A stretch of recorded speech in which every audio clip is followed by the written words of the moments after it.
Hello students, today in our class physics we are still moving with the subject electrostatics and this is the episode number 13.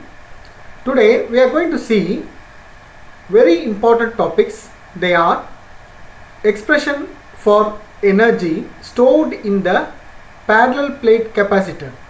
Second one, effect of a dielectric material which is placed in a parallel plate capacitor.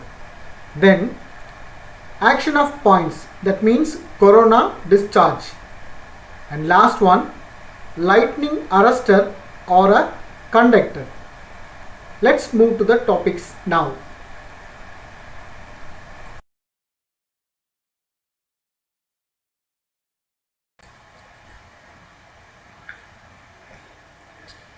Now, expression for energy stored in the parallel plate capacitor.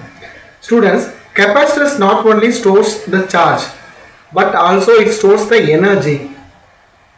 When a battery is connected to the capacitor, electrons of a total charge minus QE are transferred from one plate to the other plate. Imagine there is a parallel plate in this question also. To transfer the charge, work has to be done by the battery. This work done is stored as a electrostatic potential energy in the capacitor. Now, to transfer an infinitesimal charge dq for a potential difference V, the work done is given by dW is equal to V dq. Already we know V is equal to Q by C, is it? So, the work done to charge a capacitor is W is equal to, we are taking integral on this, okay, integral on this, therefore from 0 to Q, QC divided by dQ. If you integral this dQ, then you will get another Q. So, Q square by 2C, because this starts from 0 to Q. This work done is stored as a electrostatic potential energy UE in the capacitor, and UE is equal to Q square by 2C or 1 by 2 into CV square, because Q is equal to C into V. Where Q is equal to CV is used, the stored energy is thus directly proportional to the capacitance of the capacitor and the square of the voltage between the plates of the capacitor.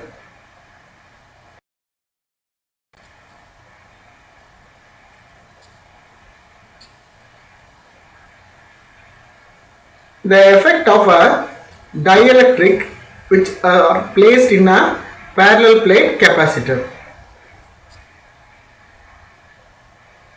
The dielectric can be inserted into the plates in two different ways.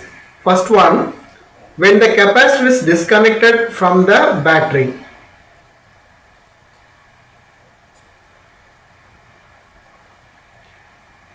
Let us consider a capacitor with two parallel plates, each of cross-sectional area A and R, separated by a distance D. As usual, we saw in the first question.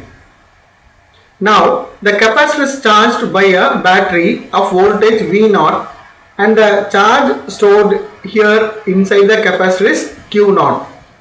The capacitance of the capacitor without the dielectric is C0 is equal to Q0 by V0.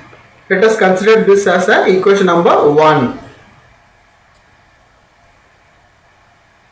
The battery is then disconnected from the capacitor and the dielectric is inserted between the plates. As you know, in the last class we saw a lot of things about the dielectrics. The dielectrics does not allow any charges to flow from left to right or right to left. The introduction of dielectric between the plate will decrease the electric field, and experimentally it is found that the modified electric field is given by E is equal to E naught divided by epsilon r.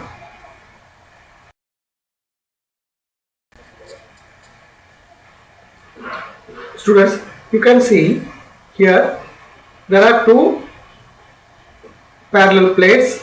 Okay, they have been connected with the charge, that means the battery, and here E naught is the electric field inside the capacitors.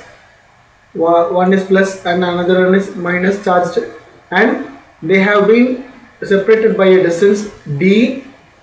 Here in the second picture you can see the battery is disconnected, so here you cannot see the electric field here in between the capacitor. Okay, but the distance is same, there is no difference in the distance. Okay, E naught is the electric field inside the capacitor, and ER is the relative permeability of the dielectric, or simply known as a dielectric constant. As you know, dielectrics, they does not allow any electric fields to move. The charges cannot move in between the dielectrics, and ER is greater than 1. The electric field is E is less than E naught. E naught means the electric field. Now, as a result of the electrostatic potential difference between the plates, V is equal to ED is also reduced. That means the potential difference between the parallel plates also reduced. But at the same time, the charge Q naught will remain constant. The charges always remain constant once the battery is disconnected. Hence, the new potential difference after the disconnection from the battery, V is equal to ED is equal to E naught divided by ER into D. Okay, and we can put instead of this E naught D, we can put V naught. V naught into D, we can put V naught using this. Then we know that capacitance is inversely proportional to the potential difference. Therefore, if V increases, the potential difference increases, the capacitance also decreases. But in reverse, if V decreases, the C increases. Thus, new capacitance in the presence of dielectric is C is equal to Q naught by V. C is equal to Q naught by V, which is, you can put this ER and V naught, Q naught divided by ER into V naught, this term. Okay, we are replacing V here. If you replace the V, then you have to put V naught by epsilon R. Now epsilon R into C naught, because you can take this Q naught by V naught as C naught. So epsilon R into C naught. Already we know if epsilon R is greater than 1, we have C which is greater than C naught. Thus, insertion of the dielectric constant epsilon R increases the capacitance. If you insert a dielectric here, then it increases the capacitance of the capacitor. You understand?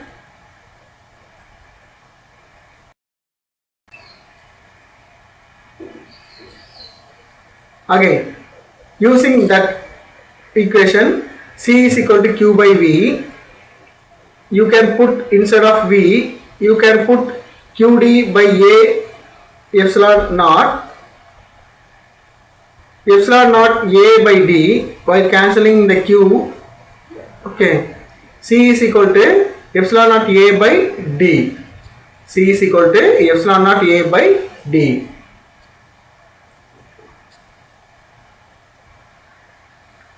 And we can term this epsilon naught R and epsilon naught A divided by D. Instead of epsilon R and epsilon naught, you can have epsilon. So C is equal to epsilon A by D.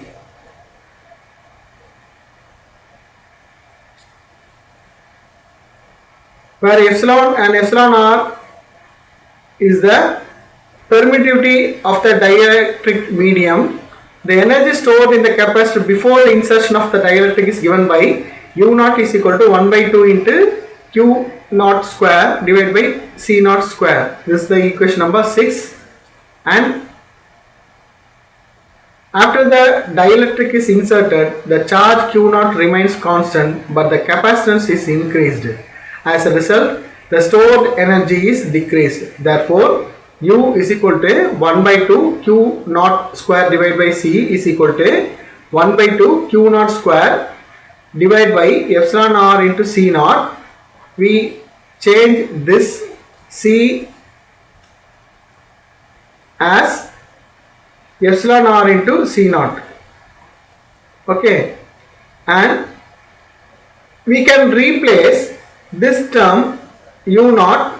We can replace this term U naught, which is equal to 1 by 2 Q naught square divided by C naught here for these terms, except the epsilon R. So U naught divided by epsilon R. Since epsilon R is greater than 1, we get U which is less than U naught. That means here the U is referred as the potential energy. There is a decrease in energy because when the dielectric is inserted, the capacitor spends some energy in pulling the dielectric inside. That's why there is a decrease in energy while we insert a dielectric there. Therefore, when the capacitor is disconnected from the battery in this section, there is a decrease in energy. That's the final information.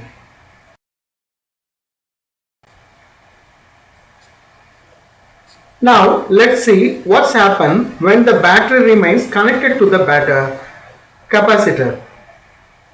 Let's now consider what happens when the battery of voltage V0 remains connected to the capacitor when the dielectric is inserted into the capacitor.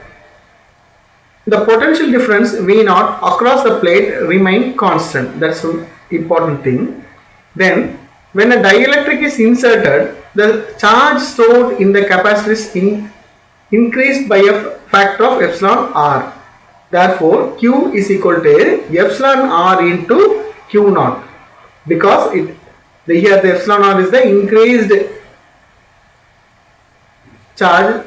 Then due to this increased charge, the capacitance is also increased. If the charge is increased, the capacitance also increased. Therefore, the new capacitance become C is equal to Q by V naught, or epsilon R into Q by V naught, because we have to replace the Q here. Okay, we have to replace the Q by epsilon R into Q naught, and we know Q by, instead of Q by V naught, Q naught by V naught, we can put C naught here.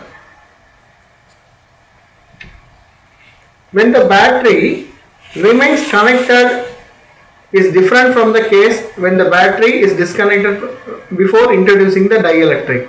In the earlier case, we saw the battery is disconnected before introducing the dielectric. Now, C naught is equal to epsilon naught A divided by D. C naught is equal to epsilon naught A divided by D from the earlier expressions. And if C is equal to epsilon A by D, the energy stored in the capacitor before the insertion of dielectric is given by, that means we are going to insert the dielectric and we are going to measure the energy. Therefore, U naught, that means the stored energy, is equal to 1 by 2 C naught into V naught square. All these informations we know here. We have not used the expression U naught is equal to 1 by 2 Q naught square divided by C naught square. That means expression for a dielectric which shows us the energy stored in the capacitor. We have not used this because here both the charge and the capacitance are changed. Okay, both the charge has been changed and the capacitance also changed. Charge has been changed from Q to epsilon naught Q naught, and the capacitance also changed from C to C naught.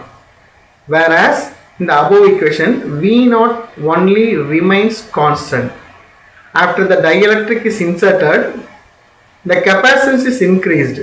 Hence, the stored energy is also increased. Therefore, U is equal to 1 by 2 C into V naught square, which is equal to 1 by 2 epsilon naught C naught and V naught square.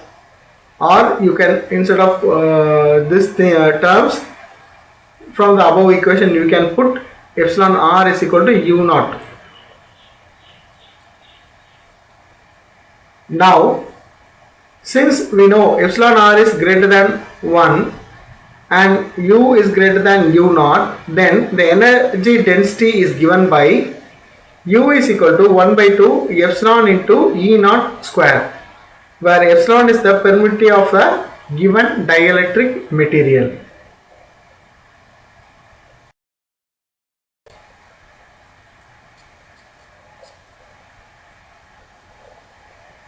Let's see what do you mean by this action of points and corona discharge. Nowadays the name corona is very much famous, is it? Let's see what is the meaning of corona in electrostatic force. The electric field near the edge is very high and it ionizes the surrounding air. That's what happened in actual corona fever also. It ionizes the surrounding air. The positive ions are repelled at the sharp edge and negative ions are attracted towards the sharper edge.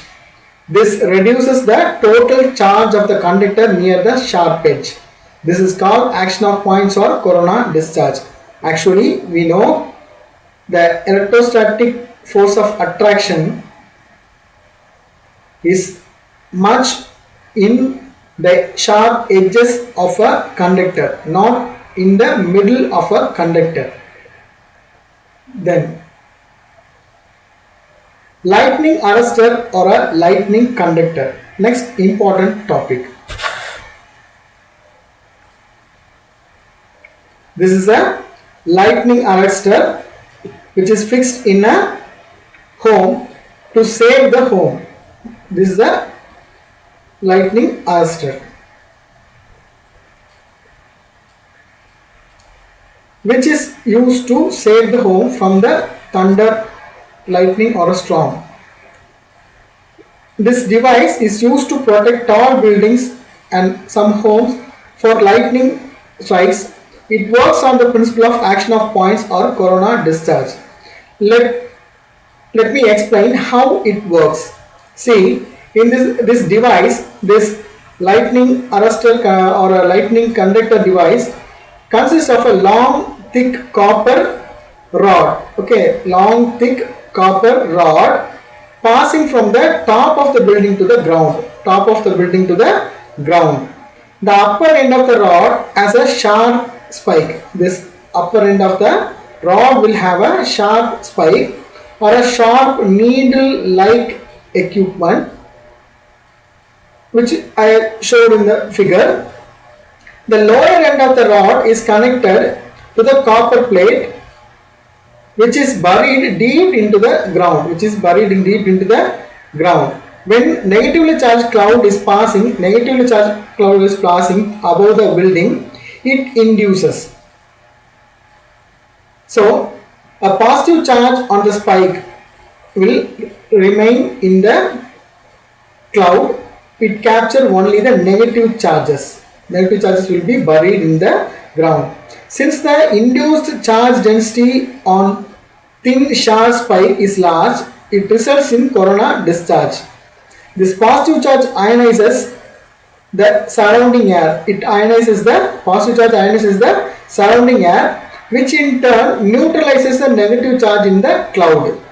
So, the negative charge pushed into the spike passes through the copper rod and is safely diverted to the earth. We usually collect only the negative charge using the lightning conductor or a lightning arrestor.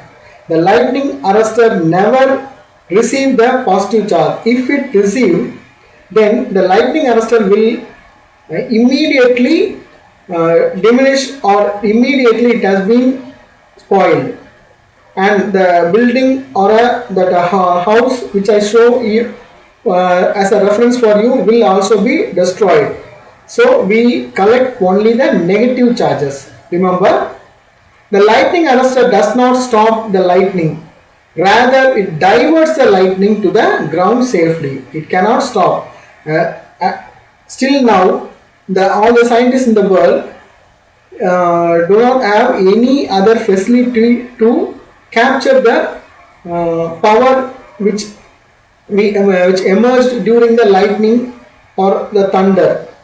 If we receive the power which of a one lightning or one thunderstorm, then it will be useful for us to give current for whole Tamil Nadu for 1 year, but it's not possible till now.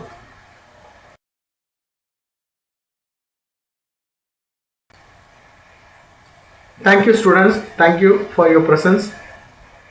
Let's see in the next class.